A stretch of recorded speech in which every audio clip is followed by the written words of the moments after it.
crank up the volume and rip off the knob.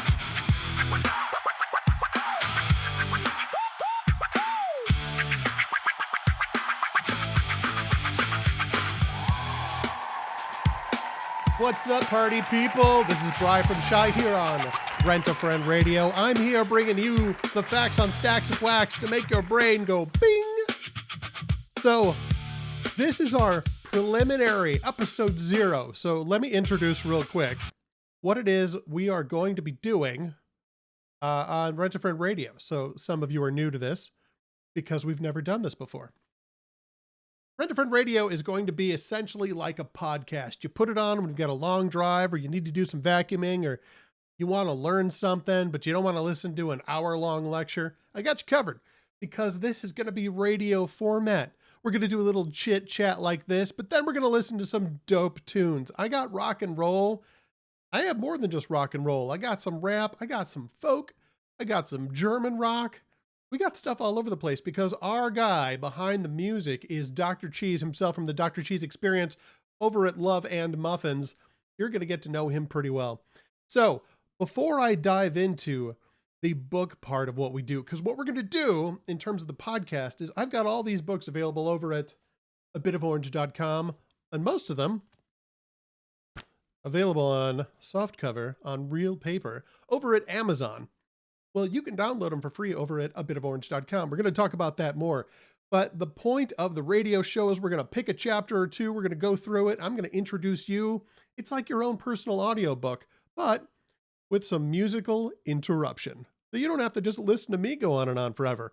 And we're going to start that right now. This is Wicked by Joe Toast, Chicago's own blues musician, Joe Toast, and the Blind Lemon Band. I will see you after this.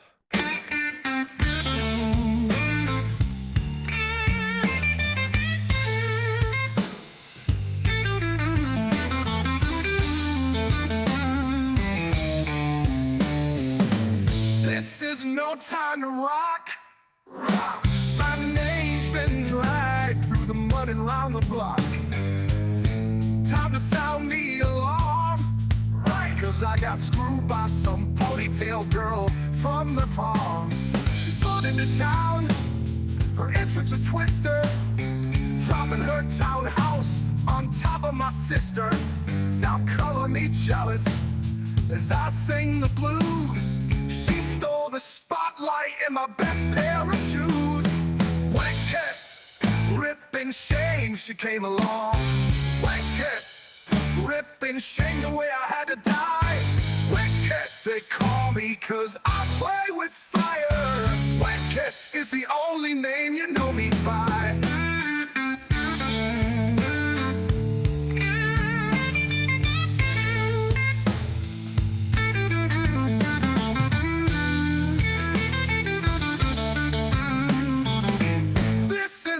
Time to sing when my only friends are some monkeys with wings. Time to sound red alert on that little preteen runaway in a skirt. This ain't my fault, no, I didn't start this. It was her gang of cowards, the brainless and heartless. What could I do but get a little mean? Oh baby, it ain't easy being green. Wicked, ripping shame, she came along. Wicked, ripping shame the way I had to die. Wicked, they call me cause I play with fire. Wicked is the only name you know me by.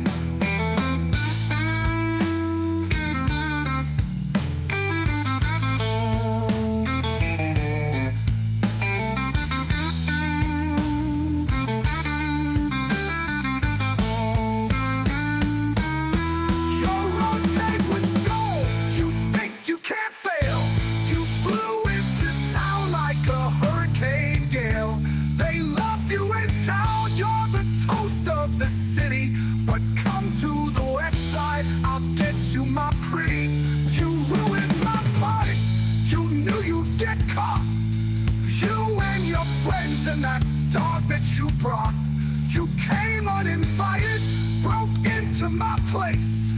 Called me some names, threw your drink in my face. Now girlie is war, we'll see who's the best. I'll kick your butt back to the dusty Midwest. Whack it, ripping shame she came along. Whack it, ripping shame the way I had to die. Whack it, they call me 'cause I play with fire. Whack it is the only name you know me by. Whack it. Joe Toast and the Blind Lemon Band singing Wicked. I know some of you are thinking that's a plagiarism of that movie that just came out. No, that song was written in 1974. That recording is older than I am. I'm just saying, Joe was ahead of his time. So, we're going to get to today's book of the day. So I'm not going through a whole book every day. It's just going to be a chapter or two, depending on, how long the chapters are. So today's book is The Socratic Ducky, available on Amazon, on paper, or for free digital download at abitoforange.com. In fact, check it out. Here it is. So I'm going to be doing this little read-along format in case you want to read along, but you don't have to read along. You can just put it on in the background and, listen while you walk. It's a radio show. You might not even have the option of looking. You might be listening on a podcast format. That's cool. It's a radio show. That's what it's for. So before I get into that, let me introduce some of the topics we're going to have here on Rent a Friend Radio. So the Socratic Ducky here, this is about philosophy. Now, I know that sounds like nerd alert, and it is. But what I'm doing is I'm taking the concept, the big picture concept, the sort of PhD college level nerd stuff, and I'm bringing the cookies down to the bottom shelf and sprinkling some extra chocolate chips in there.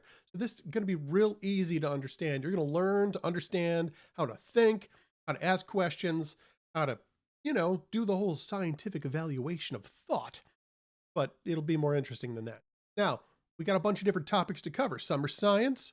I'm going to be talking about the creation evolution debate and show you how you can use actual science and real reason and logic to defend what Genesis says in chapters 1, 2, and then a whole bunch of other places. The whole creation thing. In the beginning, God. Yeah, you can know that. There's going to be arguments for the existence of God. We've got a book called Proof of God. We've got Answering Atheism, which is another book, which basically is like the B-side, of that first one. So there's some theology, there's some science. I'm going to make it simple and fun and easy for you to understand. And if you've got questions, I want to answer those too. So you can send those to our production director, Wes. He's the guy behind the glass working the knobs. Wes can be emailed for whatever you want to talk to him about, but send us your questions there at creationsoapbox, creationsoapbox@gmail.com. All right, without further ado, let's get into today's reading, The Socratic Ducky. Again, available for free download at abitoforange.com under free books, or you can get it on paperback at Amazon. The introduction. Philosophy is the handmaiden of theology, or why people like me have to spend so much time explaining things which ought to be obvious to anyone with at least half a dozen brain cells. Unless you're a big geek like me, you might have looked at this book and asked, why is this necessary? Philosophy is for big geeks and old men in ugly suits. Well, right off the bat, I need to correct a misunderstanding. Philosophy is not just for big geeks and old men in ugly suits. For example, the first philosophers were big geeks and old men in ugly togas. Of course, when I say the first philosophers, I mean the first professional philosophers. Spend some time with a toddler, and you will come to see that every person is a born scientist and philosopher. Try to make a teenager do something they don't want to do, and you'll see they're a philosopher and perhaps a lawyer in training. Philosophy is, by definition, the love of wisdom. Education is merely cramming information into your head by the spoonful, but philosophy is the means by which we examine those spoonfuls, and maybe the spoons themselves. From where I sit, philosophy and science are two sides of the same metaphysical nickel. They both involve asking good questions until you learn something useful.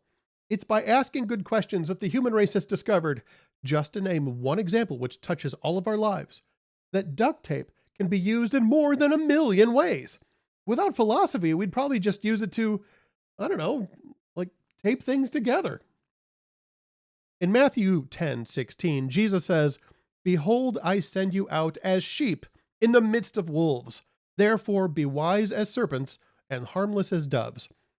I'm fairly sure that "in the midst of wolves" was a euphemism for into public middle school, but it may have other meanings as well.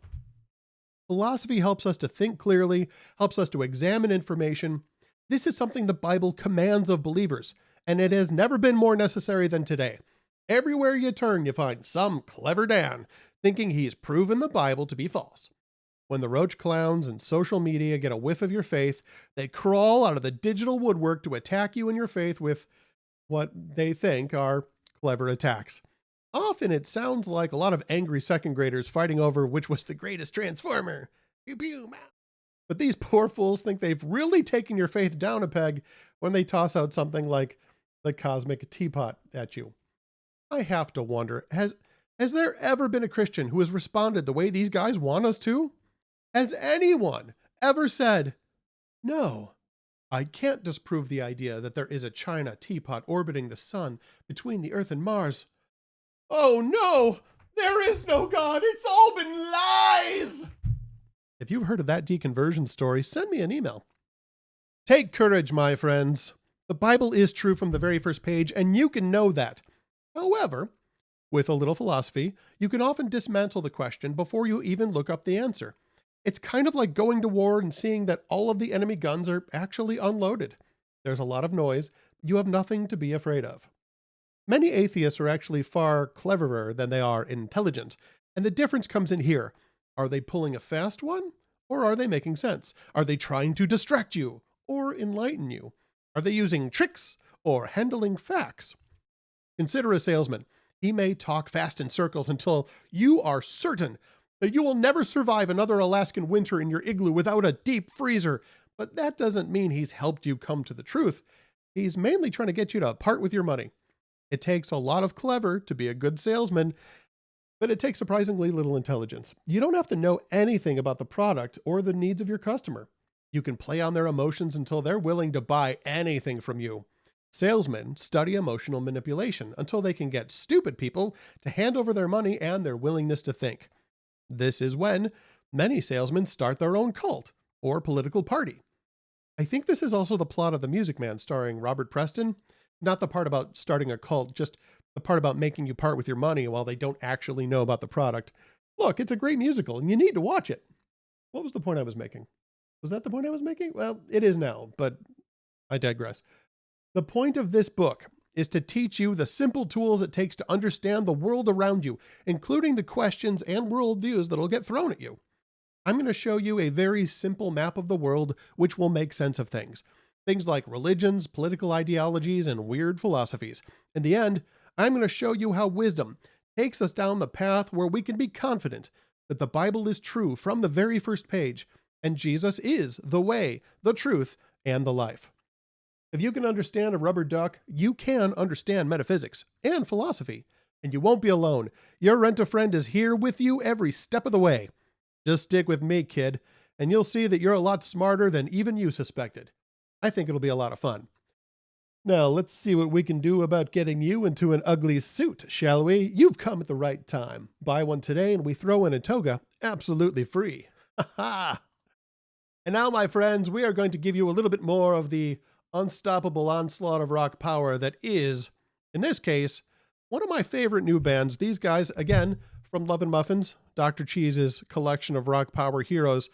This is Unified Rock Theory, performing The Power of Clean. Enjoy on Rent-A-Friend Radio.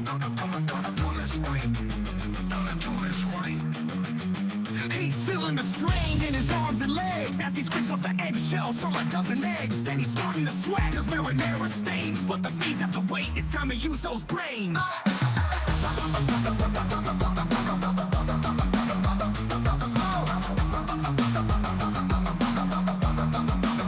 What goes where in there? The dishwasher dishwasher looks big. They're shotting on the shovel, cause his teeth eat like pigs. Big chunks he's scraping, but he won't pre-rinse. And every glass on the counter has grease fingerprints. He's the prince, no, the king of these porcelain dishes. The kitchen's genie granting all grandma's wishes. To have a good dishes cleaned and put away again. He opens the door and starts loading them. Put some soap in them. Starts again, my friend. And he runs the hot water and he counts to 10. Super pasta happens every Tuesday night. And it's his job to do dishes, so he does them right. I'm the king of dishwasher Tetris. Unstoppable cleaning power. Tough on grease. I clean like a star as the dishes get a shower. I'm the king of dishwasher Tetris. Neatest top rack you've ever seen. I'm sparkling clean. Freshness that lasts. I'm bringing the power of clean.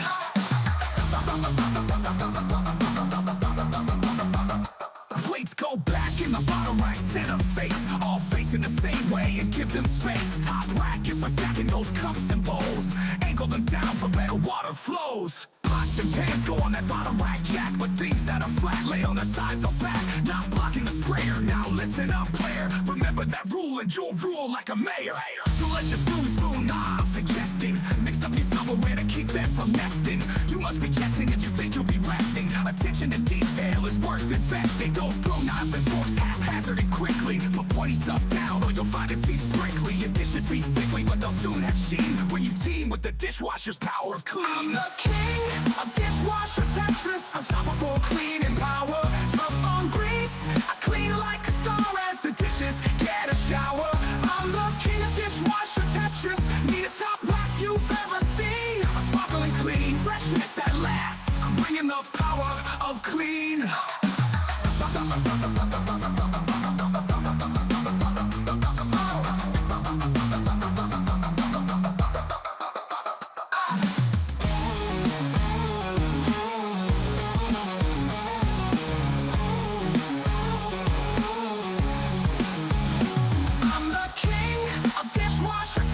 Unstoppable cleaning power. Tough on grease. I clean like a star as the dishes get a shower. I'm the king of dishwasher Tetris. Neatest top rack you've ever seen. I'm sparkling clean. Freshness that lasts. I'm bringing the power of clean.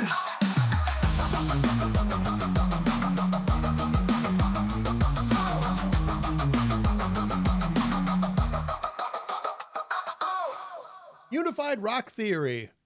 Bringing you the power of clean here on Rent-A-Friend Radio. Once again, I am Bry from Shy. We are broadcasting live from the basement of Wrigley Field here in beautiful downtown Chicago and bringing you the best of rock power. All right, so we have just gone through the introduction to the Socratic Ducky, available at Amazon on paperback or available for free download at abitoforange.com. Let's get into chapter 1 and see what the fuss is all about. Oh man, you just wait. You're gonna love it. Welcome to chapter 1, everybody. The Nerd to Meta Ducky Dictionary. Or should that be Ductionary? No? Me? Okay. Greetings, fellow philosophers. Welcome to your first metaphysical lesson. I need to tell you what metaphysical means. I don't expect most people know what metaphysical means. Just as an example, I was talking to my suave and cool friend Bert, and I told him about my blog. He said, "What's it about?" And I said, "Metaphysics!" And he replied, "I don't even know what that means." And I thought, of course he doesn't. He isn't a nerd. Don't worry, I know you're not either. Someday, thanks to friends like me, cool, good-looking people like you will know all the wild stuff nerds have been hoarding for themselves. To start with, meta is a Greek prefix. It goes at the start of a word, and it means after or beyond. Chemistry asks, what's it made of? Physics asks, what does it do? Metaphysics asks, why is it? And why does it do what it does? In short, beyond physics is metaphysics. So let's go beyond. I am just offering you the basic definitions, nothing fancy. In the coming chapters, I'll get into the details. This is a reference for those of you looking to understand your rubber ducks, metaphorically speaking, and metaphysically speaking. All right. Now, I'm about to shout, behold the metaphysical map, but it occurs to me some of you are listening to this, perhaps in a podcast format, and you can't behold in the way that I mean. So I'm going to describe to you the metaphysical map. At the top, we start on the left. It says God. and there's an arrow pointing to reality. From reality, there's two arrows, one pointing to the right that says perception, and one pointing down that says context. From perception, there are arrows pointing to truth and illusion. From truth and illusion, both point arrows to experience. Experience points down to reason and logic. Reason and logic point to belief and knowledge. Belief points up to opinion, and belief and knowledge point down to faith. So, there's a little bit more to it than that, but the point is I'm taking all these ideas, God, reality, perception, truth, illusion, experience, reason, logic, belief, knowledge, opinion, faith, prior knowledge, context, and self-awareness, and I have put them into an easy visual metaphor, a map, if you were. Okay, so if you are watching, or if you just want to pretend you're watching, this is the part where I go, behold. Ready? Here we go. Behold, the metaphysical map. Keep this in your glove compartment. This map covers all of the intellectual ground that you will ever traverse. Let's take a quick walk across it, shall we? Along the way, I'll make a stop at each and make it applicable to your rubber duck. The first stop is God, eternal, all-powerful, self-existent creator of the universe and all things physical and spiritual. God is, more or less indirectly, the cause and ruler of all rubber duckies. While I don't believe that there are any divinely created rubber ducks, the actual ducks were created by God, see Genesis chapter 1, and the rubber trees, which give us the rubber to form into duck shapes, were also made by God, also see Genesis chapter 1, and the universe, which the earth and its ducks and trees exist in, were made by God, see Lamentations 6:17. I'm just kidding, of course. Go to Genesis 1:1 to see the creation of the universe. Just an example of some of the good-natured humor you will encounter in this book. Doesn't that make it worth whatever it cost you? Especially if it was a gift? Oh, happy birthday, by the way. What was I saying? Oh, the second stop is reality. Reality is God and his creation. God is real, and everything that exists was made by him. See John chapter 1. This includes the physical universe, time, space, spiritual creations, events, and all of the properties of God and his creation. It's a lot. Sometimes we may talk about reality, meaning only the universe. It's not invalid, but it is helpful if you're going to make that distinction. Both God and the universe are real, but God is eternal and doesn't need a cause, but the universe needs a cause, which is God. And that's why the map is drawn like that. Anything real, including rubber duckies, it does not include the ducky in your dreams, but ironically does include the dreams themselves. See, it's getting deep already. Yeah, philosophy. All right, the next stop is context. Context is the real facts surrounding a piece of data. Culture, language, time and place, etc., in which words, thoughts, or perceptions exist. For example, when and where your rubber ducky is while you ponder it, and when and where you are when you ponder it, as well as the social norms which make you who you are. An ancient Egyptian pharaoh in ancient Egypt would probably have a different reaction to a rubber duck than you have, just to give one example. Or for you personally, imagine you are in a bathtub full of sudsy water and you have a rubber duck. Now imagine you're walking through an African savanna and suddenly that same rubber duck falls from the sky and lands on the swaying grasses in front of you. Same duck, different context. The next stop on our metaphysical map is prior knowledge. Those pieces of information already in the mind of an observer, and not necessarily accurate. Any previous experience you may have had with your rubber ducky, or any knowledge you have or think you have about rubber, ducks, the color yellow, etc., before you come to ponder your ducky. The next stop on our map is perception. Perception is the five senses gathering information about reality through contact with it, with your eyes, ears, nose, skin, brain, etc. Looking at your ducky, smelling it, tasting it, feeling it, or, in select special cases, reaching out to it with the Force. Trademark Lucasfilms, trademark Disney and Disney Plus and whoever else owns that. The next stop after perception is truth. So perception splits to truth or illusion. So your perception might be true and it might not. So the first option is it might be true. You are accurately perceiving. So truth is word, thought, or picture accurately reflecting reality in as far as the word, thought, or picture intends to reflect it. Just an interruption here. I am going to go into detail about all of these in later chapters, so don't worry if you've got questions. Of course, you're always welcome to send in your questions, but, This is the first chapter. So we're going to go over all of it, and you're going to love it, and you're going to feel so smart. Okay, where was I?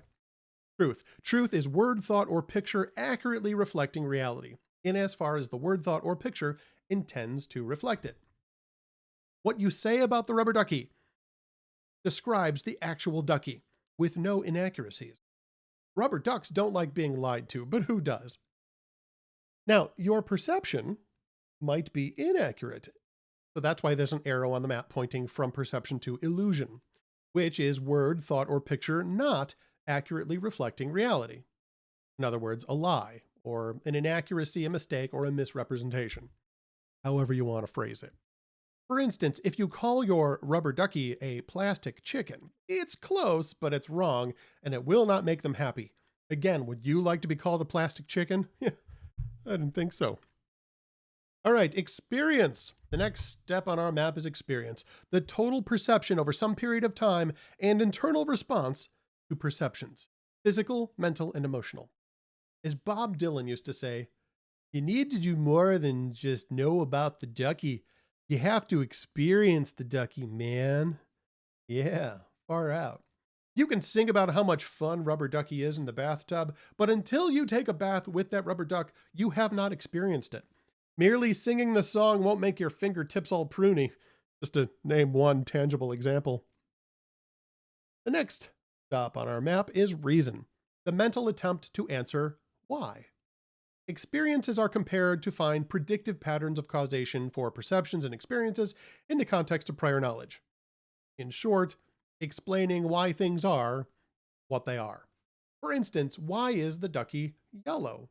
Why is he not puce, chartreuse, cyan, fuchsia, or any of those other colors that are only used by artsy weirdos that normal people can't identify because they don't come in that box of 16 Crayola crayons? Man. Our next stop is logic. The mental exercise of using reason to discover truth by creating links of causation, meaning, or categories of definition for things, ideas, events, etc. Most often related to the art of argumentation. This goes beyond reason by going beyond perception, experience, or prior knowledge. It extends beyond why and into what if. For instance, if the ducky was blue, could it be argued that it would be sold for more money to the same target demographic as the yellow ducky? What about if he doubled as an MP3 player? Or if he smelled like bacon? Reason and logic are words people use interchangeably, and I'm not telling you that my definition is right and should be used to make fun of people on social media. But when I use those words, I will mean by reason the attempt to explain why things are the way they are, and by logic, the method of taking what we know now and trying to guess what could be. Admittedly, there's probably a lot of overlap. Look, just try to be nice to people on social media. That's all I'm really saying here. All right, the next stop on our metaphysical map is faith. Faith is the will, choice, or hope to embrace something as truth. Faith requires some kind of action, or at least the will to act according to the truth believed. Otherwise, it is merely an educated guess. For example, if I put my ducky on the couch, I have faith that my cat will not eat him. Thus, I will leave my ducky on the couch with my cat when I go make myself a sandwich during the commercial break. I don't have the same amount of faith in my dog. I love my dog, but he's a weirdo sometimes.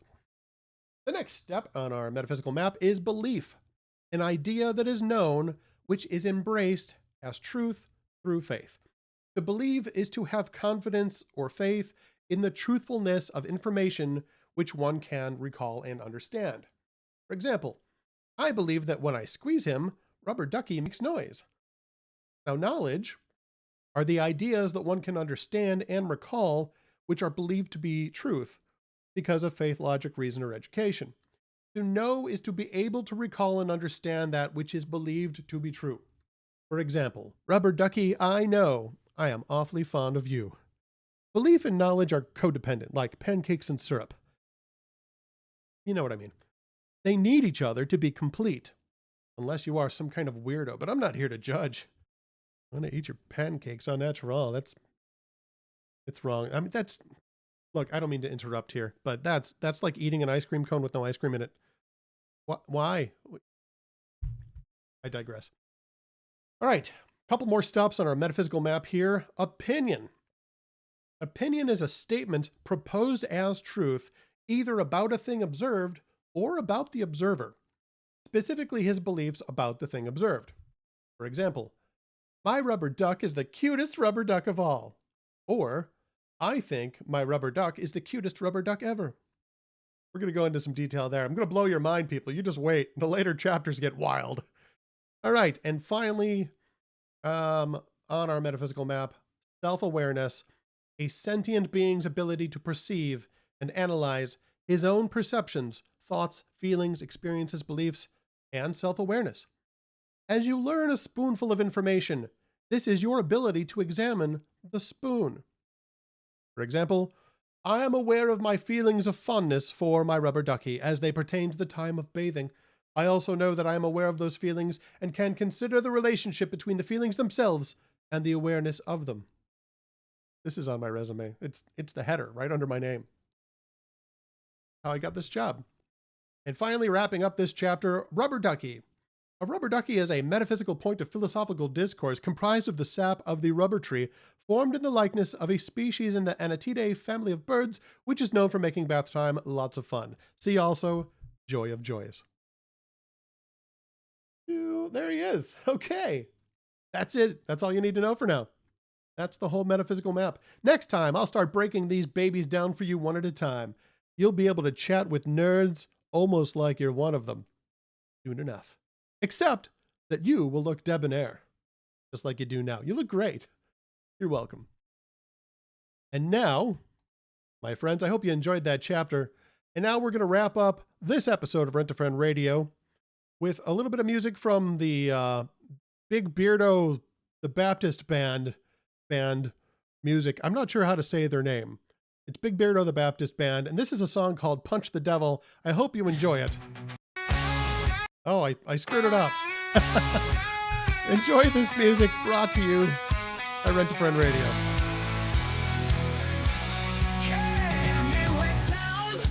A preacher man's been found who used to fight in the ring.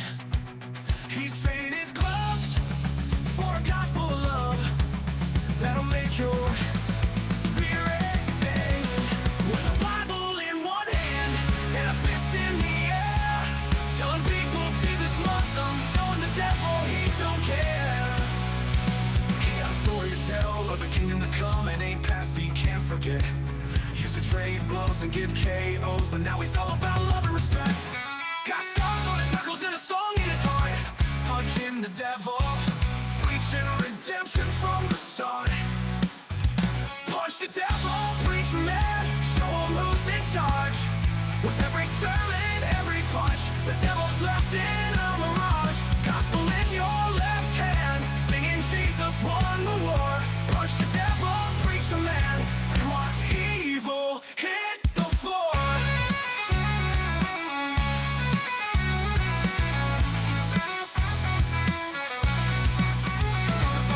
Hunting slugfest, bare knuckle toe to toe. Devil's up against the rope, but still has jabs to throw. Devil tries to crush his hope by bringing up his past, but preacher throws John 3:16 at that wicked jaw of glass. Preacher tells the devil, ain't welcome in this place. Devil crawls away with blue reminders on his face. Then every child of God stands up and sings Amazing Grace, Amazing Grace. How sweet the sound that saved a wretch like me.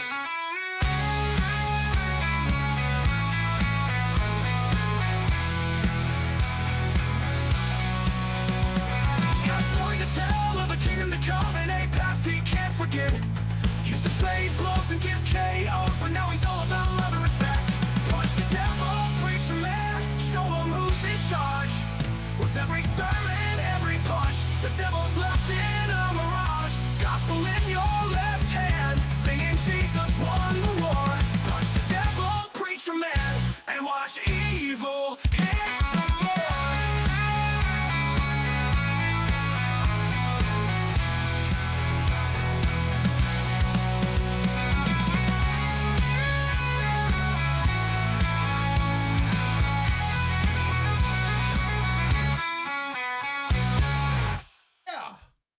the Devil by Big Beardo the Baptist Band.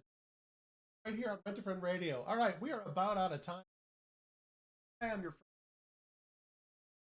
Bye from cover a couple more things all in the same actual physical books that we have on Amazon. There are links all over the place. Find them. Orange.com.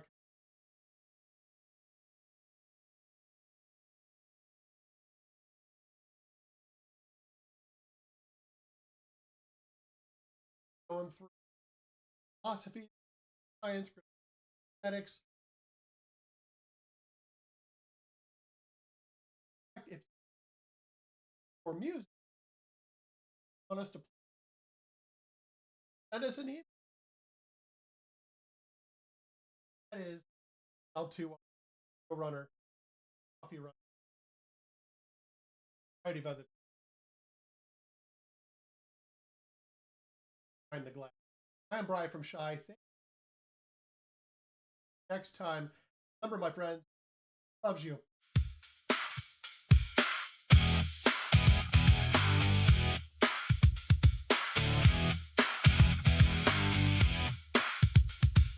Jesus loves you is the message we send.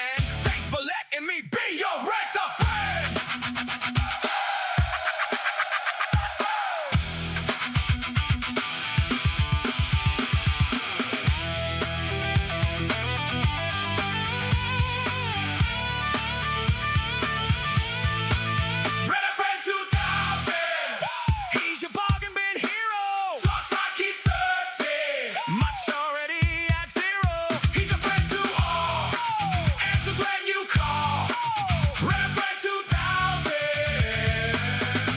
Worst friend of all.